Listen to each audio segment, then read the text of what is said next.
take us down the rabbit hole for Empyre. I've seen that before. Before you formed, there are a couple of you that were in some cover bands.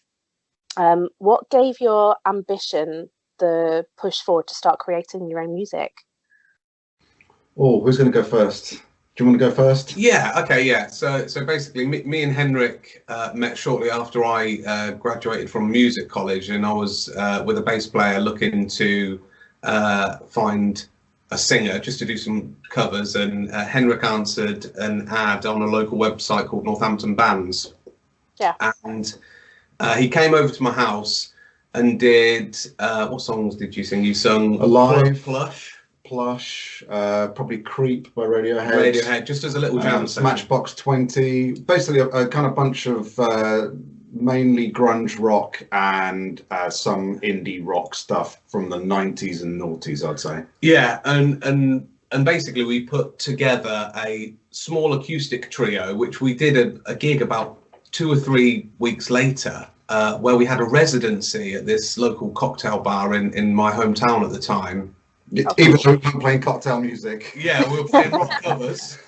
It was kind of like a modern bar. And just from that early onset, after being in London, working with some, incredible professional musicians, years in the industry and stuff, learning from them. I was a student and working with other singers and things.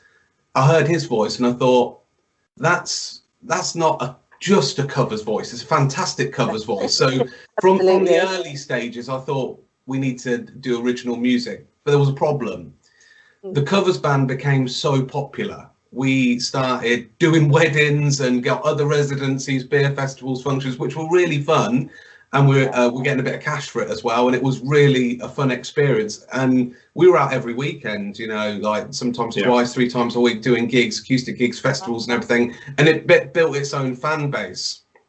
And also with the original side of things, when we started writing, probably sort of around 2014, 2015, it was just the 2 of us, So we were, whilst doing the covers band, we were writing original music, but we didn't have a band. So the first 2 EPs, if anyone's got them, you see as Empyre, are literally me and Henrik's material with session musicians, friends that played in the covers band. So that was a bit of a climb, finding the right, other musical partners to cement the format, which we now have had for the last few years with Grant Hockley on bass and Elliot Bale on drums. So yeah, that's pretty much it. Yeah. Oh, cool. So how was the transition from going from like sort of covers to doing your own stuff? Because as you just said, that your previous cover band was quite big. It had a big following. So did you find that a lot of people that were following your previous band are now following following Empyre?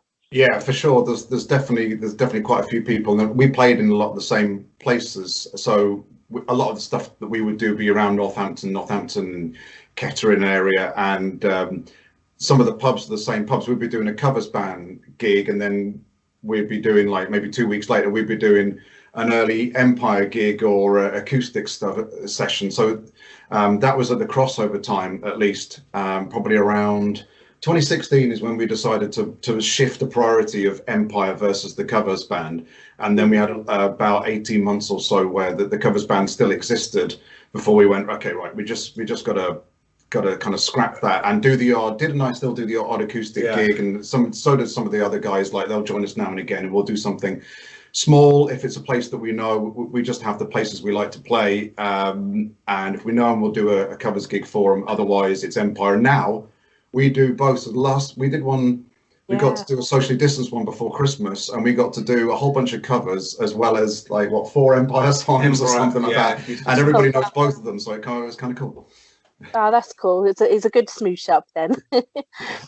So what got you playing in the first instance? Did you have any influences, or did you study music before, or anything like that? In terms of our instruments, like singing and playing guitar and piano and things like that, what got us started off? Yeah. I initially had keyboard lessons, so I was a keyboardist, very simple, plinky plonky kind of keyboard player. when I was very young, and I pursued the formal, education route with that, some grades and things, and I was playing in a little duo. But when I was around sort of year 6 in school, I was playing with a guitarist who had a red Squire Strat, and I think he'd nipped off to the toilet or something, and he'd left it there, and it was on the overdrive setting. So I picked up the guitar and I just hit one string, and I thought, that sound, what have I been doing? I want to do this. So then it was the natural case of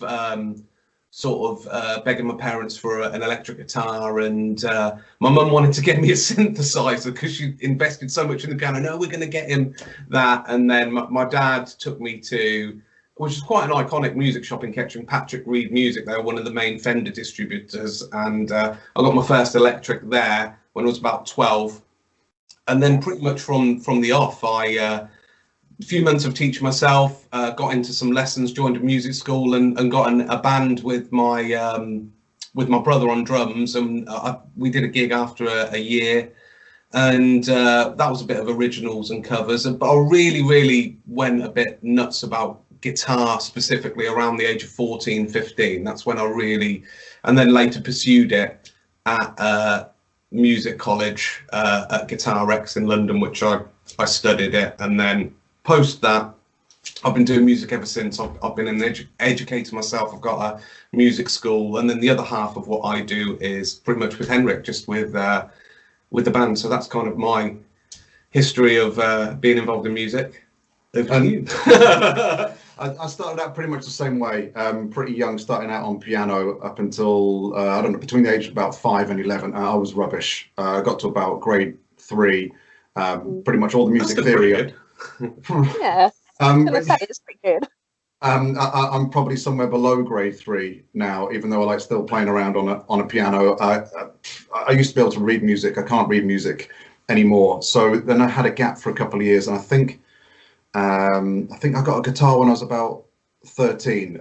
It was my mum who decided, like, I needed another musical instrument to learn, or some sort of interest, some sort of hobby, because it was clear that I still enjoyed music. So I picked up a guitar, and then got electric guitar. I think for Christmas when I was 14, I got the Guns N' Roses Use Illusion 2, like what we call notation and tab book. So I remember the first thing I ever learned out of that was Knocking on Heaven's Door and the guitar solo, Slash's guitar solos, trying to play those at the age of 14. And then I didn't really start singing until I was about 15, 16. And I was rubbish at singing, out of tune and terrible, and just trying to sing like everybody else under the sun. And that was that, and also just doing covers. It wasn't the covers by that stage, but just singing other people's songs meant I was just trying to sing like other people, trying to sing like Axl, trying to sing like Eddie Vedder, trying to sing like John Bon Jovi or whoever it was at the time. Or I didn't often try to sing like Bjorn or Agneta. Or back in the early days, I was probably trying to sing like Shakin' Stevens.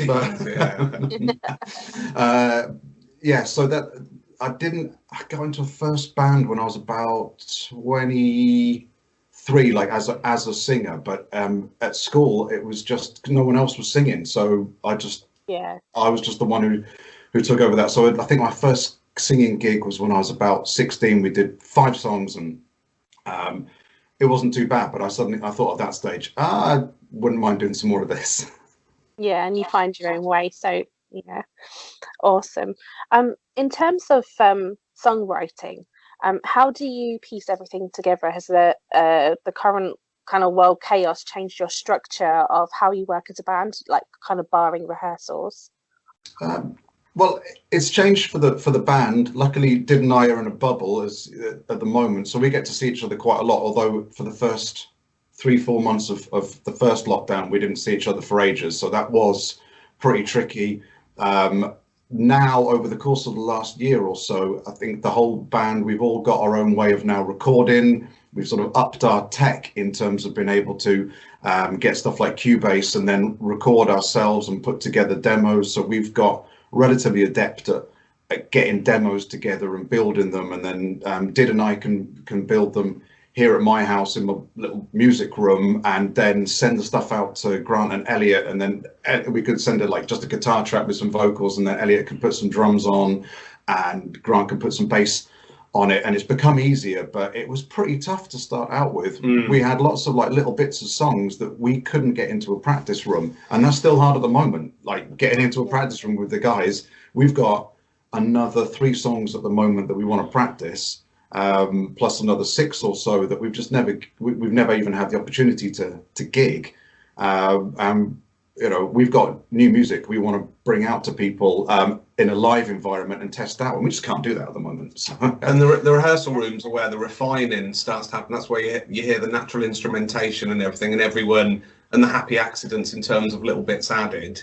And then, like Henrik said, is once we've got to that stage with new material, we like to gig test it. You know, we like to see a response. There's been songs in the past that, for whatever reason, we've dropped. You know, just because we didn't feel like once they're in the rehearsal room, they're all fully formed, but they didn't gel with the other live songs and everything. So we have to get into the rehearsal room, see how everything's working. Then we normally like to gig test them, but at this point, you know, because that's absent, we're all working remotely and you know, piecing songs together like that.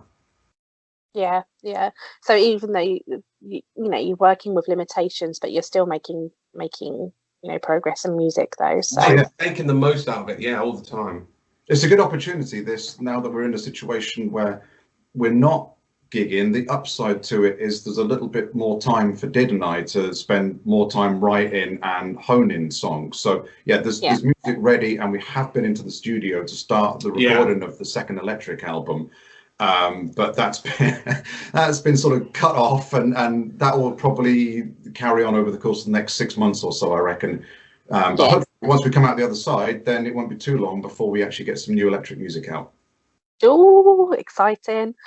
So let's talk a bit about your debut album, Self-Aware. It came out in 2019. Yes. Cool. It's a truly beautiful album. I love it. You touch upon sort of both gentle and powerful, but some thundering and upbeat atmosphere in your sound. Take us through the creative process for writing the album. Initially, part of Self-Aware, we'd kind of formulated our sound from some of the EPs. You know, we'd released 2 short taster EPs of the tracks, and they then actually made their way onto the album. Then we filled in the gaps with the rest of the songs. Creatively, I think the songwriting is just a reflection of the present, what's going on. So something like New Republic, which was one of the biggest songs off that album in terms of reaching people and people's response, that was penned, the lyrics kind of, and the riff started in a little music room in a junior school in between teaching. Like 8-year-olds. What a place to write New Republic. That's junior school.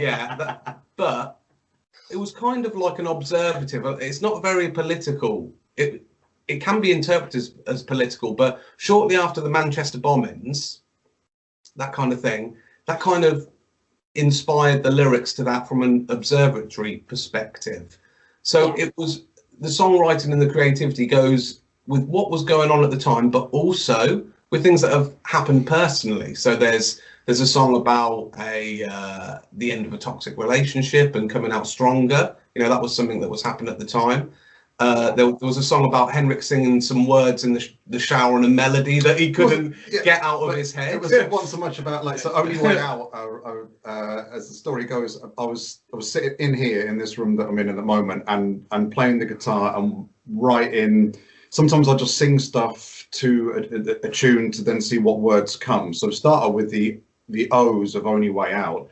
And then those O's turned into Only Way Out, and I was getting a bit stuck. So I thought, go and have a shower, and came up with the first verse in the shower, and then it was a case of coming back into here and then writing the rest of it. So that's how Only Way Out came about. But that song changed in terms of what it was. Only Way Out was really first part seen as if someone else is the solution to your problems, and then twisted the song at the end so that that actually it's only you that can really solve your own problems. So it's more of a song of self-belief. I think a lot of the songs on Self-Aware appear quite negative to start if you look at it at face value, but if you read the lyrics or you listen to what is being said, there's a much more positive message and a realistic narrative as well, and underpinning it all. So yeah, a lot of it is observatory, personal experience, and you don't know where inspiration strikes. Just a Ride, which we released as an acoustic single, that was simply inspired by the late great Bill Hicks, the comedian who did his fantastic monologue on life, being like the ride of a roller coaster. That I first saw probably about 15 years ago, probably about that time, maybe longer. That stayed in my mind, that one, monologue, and that penned the lyrics to that song. So they come from, different perspectives. I don't think there's a set, area of where we write from. It's just, and that adds to the variety, I think, as well. A lot of people, we always love hearing people's interpretations. You mentioned like sort of atmospheric. Some people say, dark, haunting. Other people have said upbeat, and put us into different genres, and we're all okay with that, because I think the unique thing about Empyre is we resonate with people at different levels: a musical level, lyrical level, genre level. And how would you describe our music? I wouldn't put you into a box, to be honest. I think, yeah. I was listening to the album last night, and I'm going to obviously say a bit later as well, but there's a lot of different, there is diversity to it, because, as you say, some of it can be dark, but some of it's upbeat and uplifting. And I think with music, the beauty of music is that you can interpret it sort of how you need it to be. You can take away from, apart from obviously the meaning. So, it can be dark on the face of it, but if you really look into like a bit deeper, it's so much more than that. There's a lot of different emotions and layers to it. So, and I think that's something that comes out in this album. Well, hopefully it does, and we actually like it when people do reinterpret our songs, regardless of what we wrote it about. If it takes on a meaning for them, then that's great for us. So Something That Only Way Out is an example of a few people have come up to us over time and said, "Oh, that song means so much because of this." And whether it's related to it or not, that's great. I don't think it was your intention to make people cry at gigs, though, because we do have a lot of that. When that song comes on, a lot of people do respond emotionally, which is a great thing. Yeah, I think because in the moment when people are responding that way, they have such a personal connection. And absolutely. Just to bring it back to the covers band, when we used to play covers, at weddings, we would clear the dance floor. Because we're playing like Pearl Jam, Audio Slave and stuff like that, and people had booked us for a wedding gig, and a decent amount of money, and all the guests are there, and nobody's on the dance floor. It would be a bit like booking Empyre for a wedding gig. No one in their right mind is going to do it. And we used to warn people. You say, "You sure you want to book us? Because this is what we do. We're a rock band." Awesome. So the two main things that I really like about Empyre, as I said, your diversity in your rock sound and lyrically. You have acoustic and piano versions of some of your songs, in addition to your album version. I see this on tracks such as Too Little Too Late, Only Way Out, and Drive. I think that acoustic and piano can deliver different depths and contrast to a song, and can harness that emotion that we were just talked about into some ways, with the addition of sort of lyrical effect. So for those few songs, was that the intention that you had?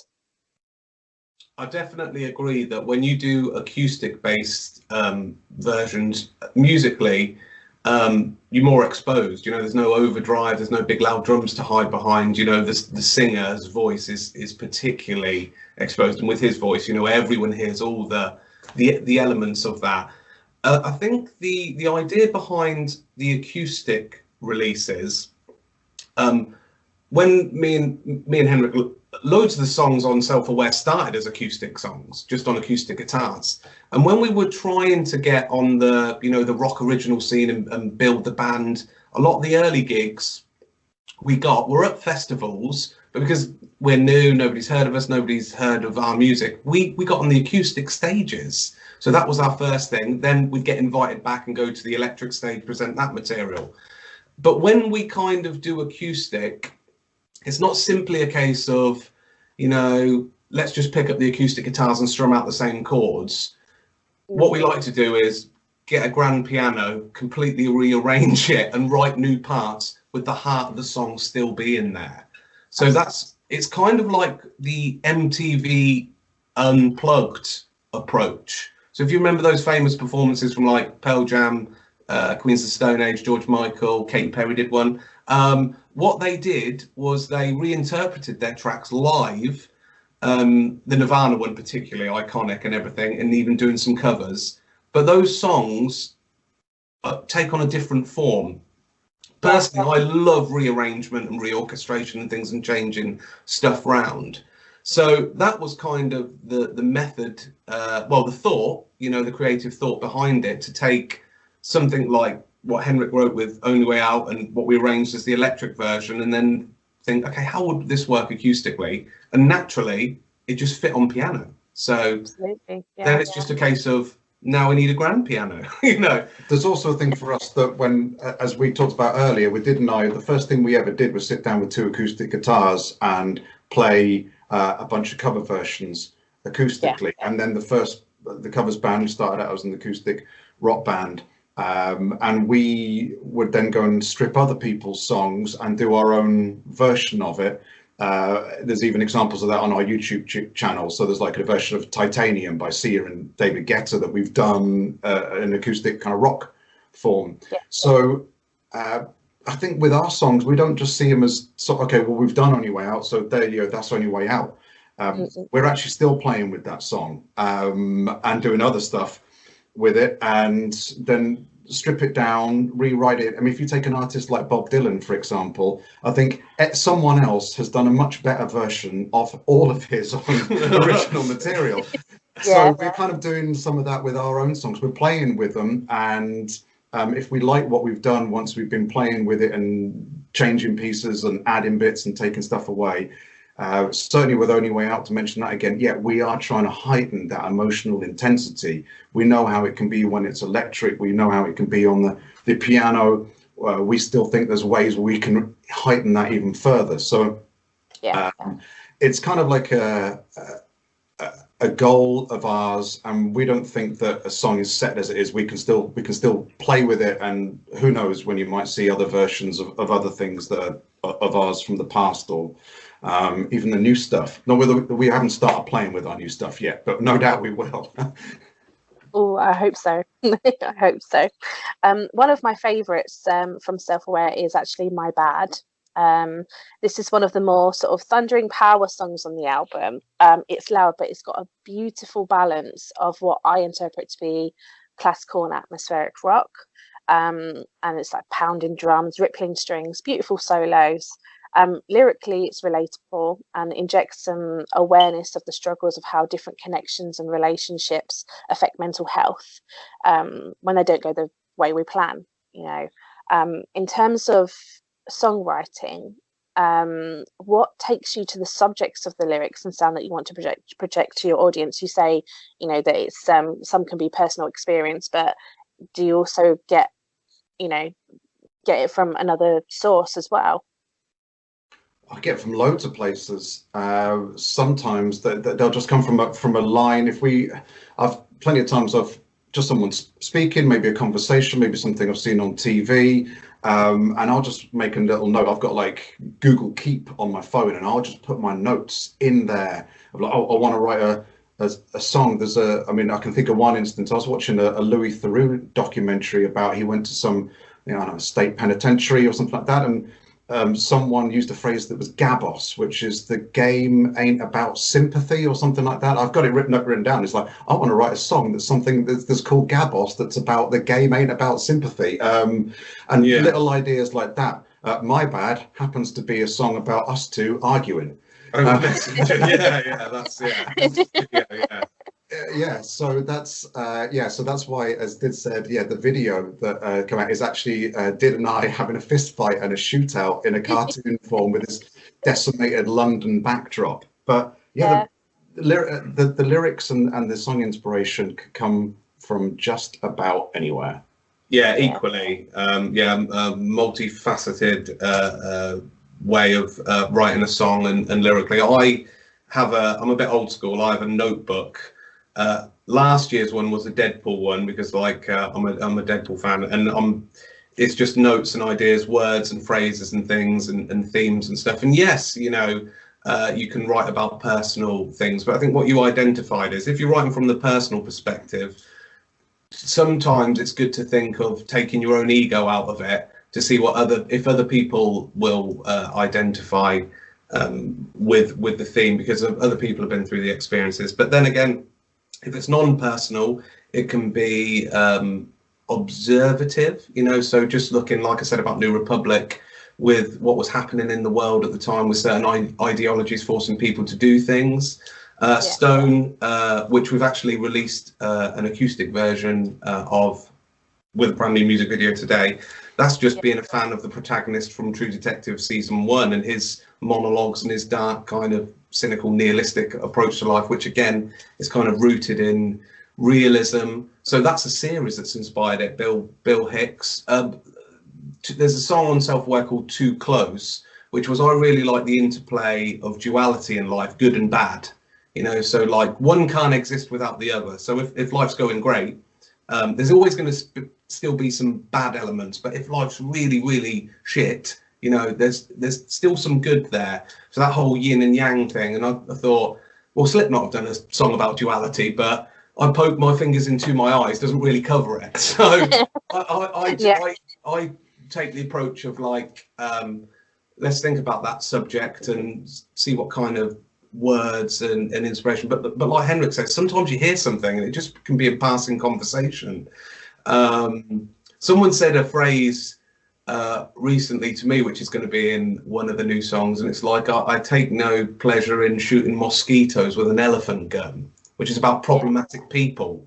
And I kind of didn't copy that. I took the idea of I take no joy in crushing insects.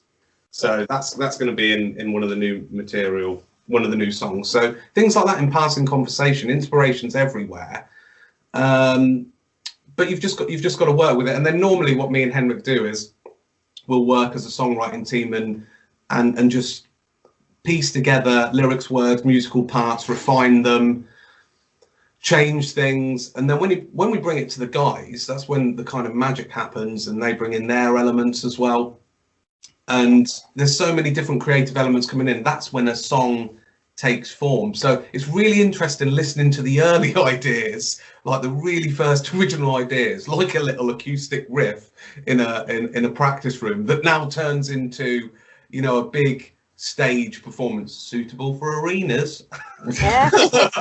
With like just saying 560 people who've never heard you before just going whoa, and then queuing up at a merch stand for an hour, 45 minutes, just because they've heard something. So it's really that's the kind of inspiration, and you have to have delayed gratification because you're never going to know how something's going to work. You have to wait a while. So you're asking us questions about things that years ago and everything, and we probably never envisaged some of the things that we've written as a consequence of when we were playing Britney Spears' "Baby One More Time" in a covers acoustic trio in a small bar in Kettering. So it's really interesting how things take form.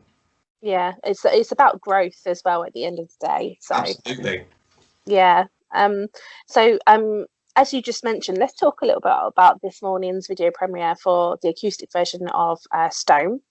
It's due for release this Friday. Yep, exactly. Yep. The version on Self-Aware was powerful, but you've you know, as an acoustic, you've taken it to another level for me personally. Interesting. The video, it highlights the real face of humanity, you know, and the impact on the natural course of the earth that we have. You have a quote on the video that says their sensory experience constituted a unique individual with purpose and meaning. Certain that they were more than a biological puppet. The truth wills out, and everybody sees once strings are cut, all fall down. This is really powerful to me, you know, because as I said, this highlights the real face of humanity. So let's talk a bit about that. Completely stolen from True Detective season 1, Russ Cole's monologue. Yeah, So okay. they're not our words. That's Nick Pizzolatto from that. All credit Yeah. goes to that. Again, Stone is written as an ode to that protagonist, but really good observation there. I think Henrik kind of put out this morning that it's like nature versus progress. Yeah, nature versus human progress. So that there's a few ideas behind the video. That, as Did said, all of that, it's not a lyric video because all of that is parts of monologue that from Matthew McConaughey's character Rust Cole in True Detective. And then the video itself, we again have tried to make something that looks a little bit like the intro to True Detective. If you know the opening credits to that series, where be it 1, 2, or 3, and also a series which is a little bit related, but more visually, called Yellowstone, which stars Kevin Costner, and that's actually about I think they're in Montana, but is more about just real nature versus humanity, because just an area where they're persistently trying to build over and ruin all the natural beauty that's there. So it's all tied in and worked quite nicely visually, and then we've arrogantly thrown ourselves in the video as well, with as if we're the title characters. But that was really it. And then the sound of the song, acoustically, we've made it more Americana, I guess. Yes, so Southern Gothic. So I'm using a kind of unique tune-in, an altered tune-in on acoustic guitar, which really brings out that kind of Southern, dark Louisiana kind of thing. There's a new instrumental section, a new solo. The harmony's slightly kind of modified with the same chords but new chord voicings and things, and then obviously we've got Elliot with different kinds of drum patterns and Grant doing different kind of bass lines, and it's acoustic in its form, so it is a different reinterpreted version. But it's really interesting to hear how people are reading the monologue and thinking about different things, because you can think when all the puppets go down, part of me thinks that is like there's how many 7 billion people on this planet, you know, and we all have a degree of, through whatever reasoning, programming or society, a sense of self-importance.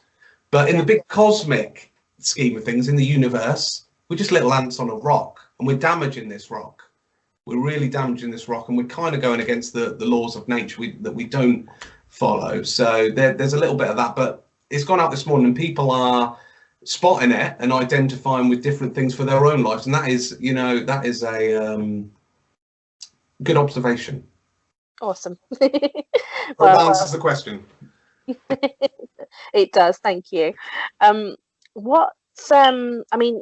I know that you're doing some writing at the moment, so what can you tell us about any future works that you're working on at the moment? Nothing at all. It's all a secret. I think that's right. I think you can expect to hear something that what I'm aiming for, at least. Can't necessarily speak for Did or the other guys, but a second album that has some familiar elements and some novel elements to it. I'm hoping for the perfect mix of familiarity and novelness, in terms of from what I know of the demos that we've made and that we're recording at the moment. There's certainly a couple of tracks that take Empyre into yet another direction, and then there are some tracks that you will probably go, oh, this could have been on Self-Aware. I think what it's going to make our life hard in a standard 30 to 45 minute set, is that what do we take from Self-Aware to put in a set to as crowd pleasers, and what do we take from the new batch of songs to mix in there to give people again that mixture of novelty and familiarity. It was hard enough sometimes with short sets with Self-Aware. What do you do when you've got Homegrown and you've got Only Way Out, both 1 7-minute, one approaching 7-minute song? Well, can you play both in a set? Well, we have done, but it's going to be tough. There will be some shorter songs, there'll be some longer songs, there'll be some hard rock, there'll be some atmospheric rock. I think that's what I'd say about it. In terms of, I'd absolutely agree with Henrik. That sounds really good, and I hope we can achieve that. What I really liked about Self-Aware was that a lot of people labelled the album as all killer, no filler. You know, like kind of like there's no fill tracks. You know, which as a band, it's really kind of easy to do that. With album one, there's no kind of excuse. You're putting your best material out, and we certainly aimed for an album like all our favourites, like Appetite for Destruction, you know, things like that, where you can listen to track one, you can listen to the whole album, you don't have to skip. You know, there's something in each song. I certainly would like to achieve that for the next Electric album, with nods to certain elements of Self-Aware, but maybe with more growth, you know, with what we've learned and things, and all the things you're discussing, kind of that songs resonate with people.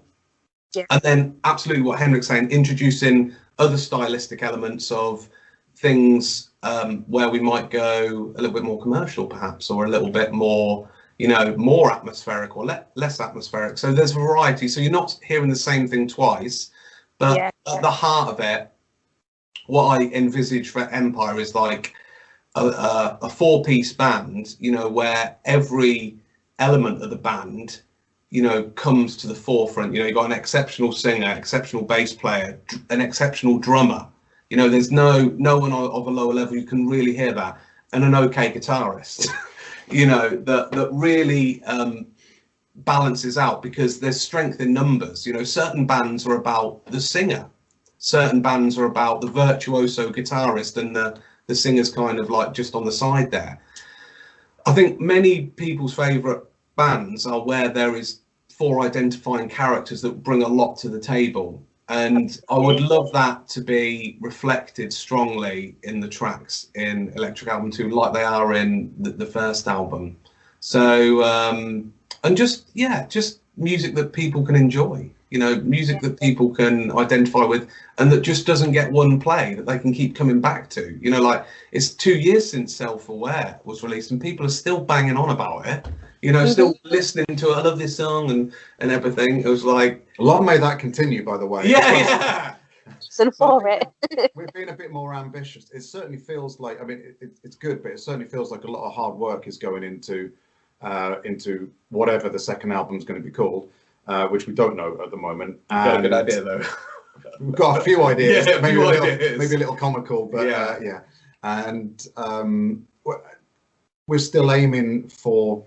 There was a comment made by someone in Kerrang when we bought out Self-Aware that said it was written with, or it seemed like it was written with the architectural blueprint for like arena rock, and we're still aiming for that massive sound, the sort of thing that would suit an arena. Though that is, after all, our ambition to play arenas and the biggest rock festivals of Europe. So that's what we're going for, and that's the sound we're building. Fab. That's you know, you're creating your path at the end of the day, aren't you? So yeah, hopefully absolutely. that is the path. That is I'm pretty sure it will be. So so apart from writing, are you making plans for anything further at the moment? Have you got anything planned for when, you know, sort of we're allowed to go back to gigs and play in? We've got a couple of things lined up that we can't announce at the moment, and we don't even know whether they're going to go ahead. I think the big question for a lot of bands like us, and bigger bands as well, are the summer festivals going to go ahead? At this stage, Glastonbury's been cancelled.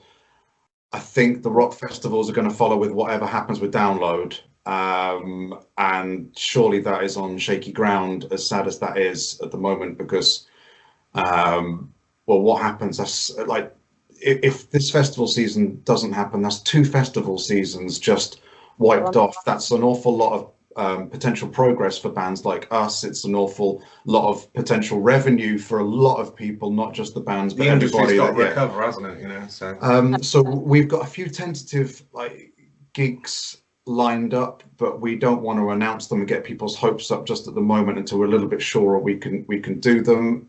Fingers crossed, we'll be back to touring on the latter half of this year, and then things like, as people will know, we've got Winter Storm in Troon in Scotland and Planet Rockstock coming up in December.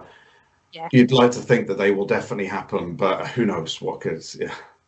As well as build on acoustic releases like Stone today, you know, we've got a music video that's landed and the single release gets on Friday, so there'll be loads of that, you know, to work with, and things like this, interviews and PR related things that the band, you know, the day-to-day things that happen, you know, that doesn't stop, but it's mainly the gigs and things.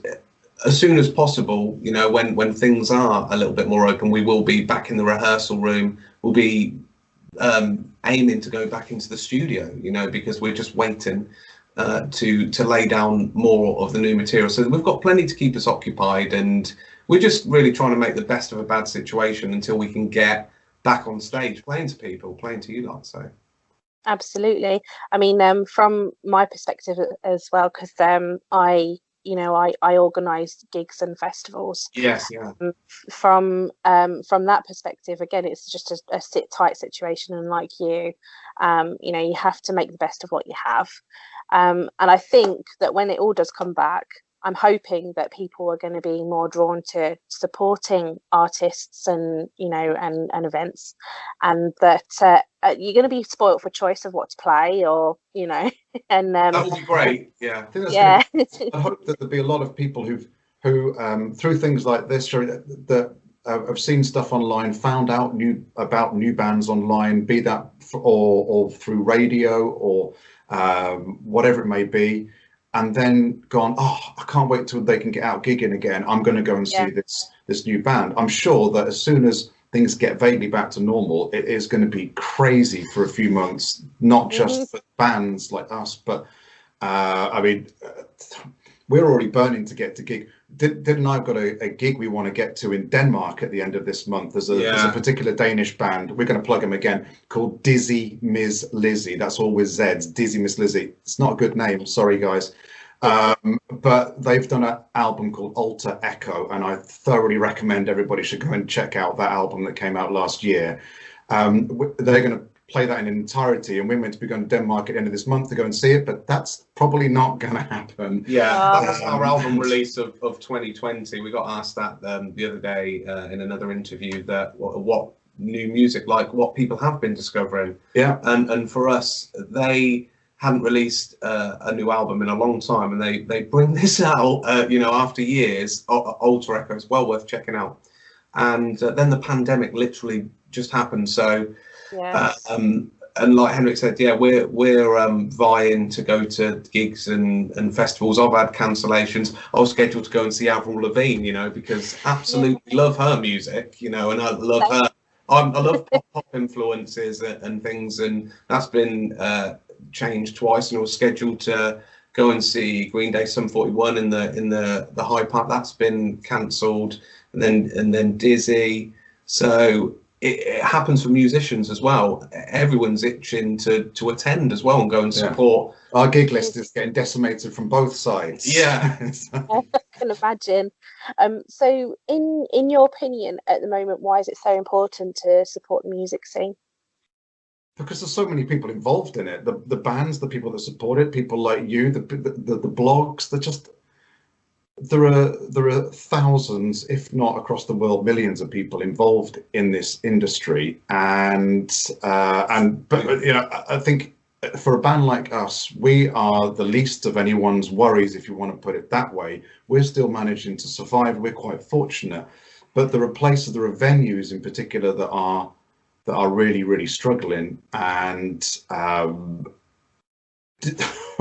who knows what will happen to some of these bands, some of these venues, some of the online blogs, just if there's no money there and nothing to support them, and then the whole talk of Brexit and getting into Europe and all of the costs and visas that might entail. I mean, I've heard some pretty horror stories, and I know there's a petition that's been signed and then brought to government, and I think last I heard there was like 280,000 signatures on it. And so many questions around that, because yes, it would make it so much easier for freedom of movement of musicians, but then if you allow it for musicians, then where does it go from there, etc., even though it'd be easier if it was just freedom of movement. But yeah, it's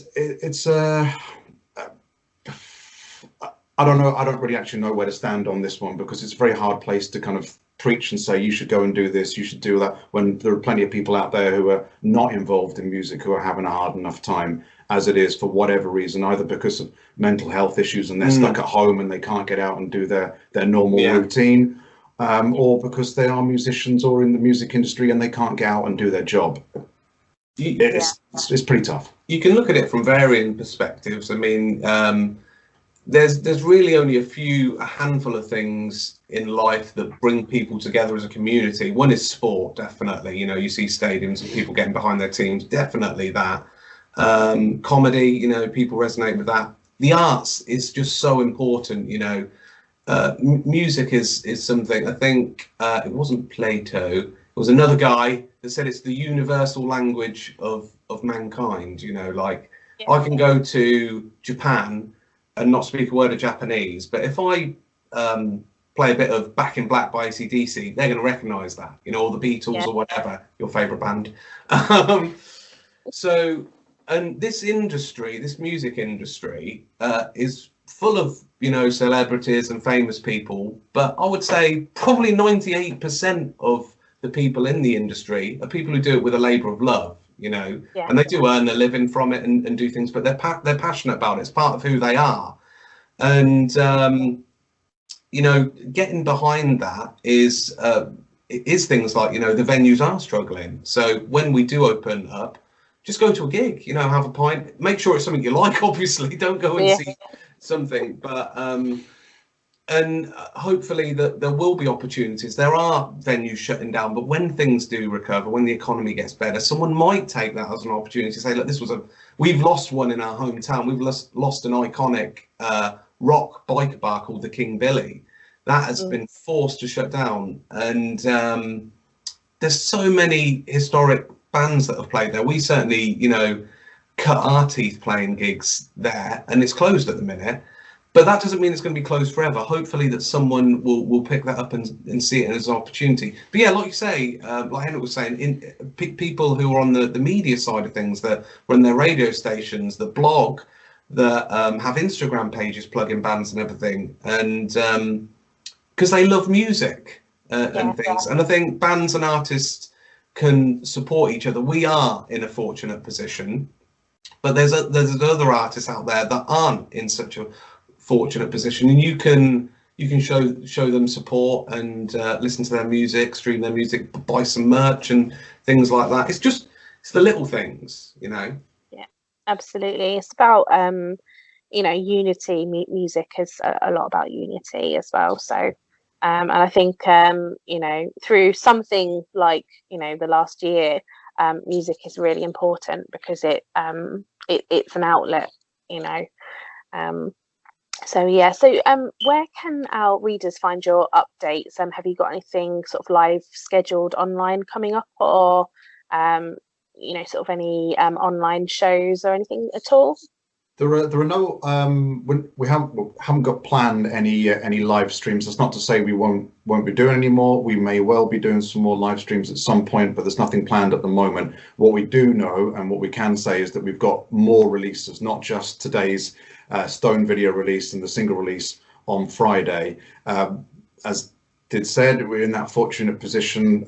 We were able to plan, not knowing there was going to be a pandemic, but we had a whole load of the acoustic tracks recorded before the end of last year. We were in the studio in September, October. I get confused on the years. Was that 2019? 2019, yeah. Yes. So yeah, we were doing that. I think we basically finished doing all the acoustic stuff by the end of 2019. So there are more acoustic singles. We intend to release some more videos as well. And the best thing you can do is visit our website, empyre.co.uk, Empyre with a Y, and you can subscribe to our mailing list. That's probably one of the first places that people will find out about videos, new music, new releases, and anything that's going on, be it a live stream or whatever we're releasing. And then we're on Facebook, which is just facebook.com/Empyre with a Y, and everywhere else online it's Empyre Rock, all in one word. Okay, awesome. I'll have those links up with this interview then. That's great. No worries. Finally, really, have you got any advice for other artists? Plan. That would be my one piece of advice. The one thing that we took advantage of. I don't know. But that was just fortunate. We planned way in advance, and that's meant that we've not been lacking stuff. What about you? Yeah, have a plan. I mean, try and develop skills outside of, you know, what you traditionally do in a band. So, for example, when I was at music college, I did music tech for a year. I was fairly good at it, and at school and everything. And as Henrik has got everything, he's very, very adept at it here, setting up and doing everything. But when now we've got the time not to gigs, I'm focusing on developing that skill set personally, you know, so that I can bring that, because I'm not on stage, I can focus on another skill. So for other bands, what can you do that instead, because you're prevented of doing something? So like you said earlier, growth, you know, so look at and just try and, you know, stay realistic and optimistic. You know, this will be over, you know, we will go back to some semblance of normality. We may be jabbed every year, you know, but things will resume to some semblance of normality. And do you want to think that you did nothing during this period and just waited for that to happen? Did you wait, or did you use your time constructively and, you know, to help your music? There are always opportunities. There's always opportunities. I mean, you're kind enough to be talking us to today, and that's, you know, building our relationship, and hopefully then that'll lead to building relationships with your viewers and your readers and your listeners. And so we're really trying to do more of that. I don't like the phrase, but like reaching out to the blogs, and there's a press release that's going out this afternoon to everybody about the new single, and we're trying to make ourselves as accessible as possible for fans and blogs and anybody that wants to speak to us, so we can get the word out there. So there are opportunities even in this situation, because now that we've got Skype and we've got Zoom, and we can talk, we can put those videos out online, and there's something, you know, it's a pretty weird situation we're in, but there's always something that we can do, and that's the approach that we took from the start. This has to be an opportunity here for us somewhere. Yeah, collaboration is a really good thing, and make it work for both sides as well. So if you're collaborating with someone, and they're kind enough to give up their time to work with you as well, you know, they've got their own thing they're doing, so push what you do to theirs, and then the whole becomes greater than the sum of its parts. So there's loads of opportunities for collaboration, whether it's, you know, if it's an artist that is, you know, struggling with songwriting or something during this pandemic because they can't see their bandmates, they can't rehearse or anything, and that's how they write. Well, they might think, well, I know that's a songwriter, why don't I try and write with that person, you know, remotely or something. So musicians are extremely creative people, so a lot of this will be just kind of common knowledge to them, and I'm sure loads of artists and musicians and music industry people are just thinking like this. I can't do A, B, C, D, E, F and G because there's a global pandemic, but there's enough other letters in the alphabet. What else can I do? Exactly. Instead? So yeah, it's a domino effect in some aspects, isn't it? So yeah. Fantastic. Well, thank you so much for such an insightful chat. Thanks for having us.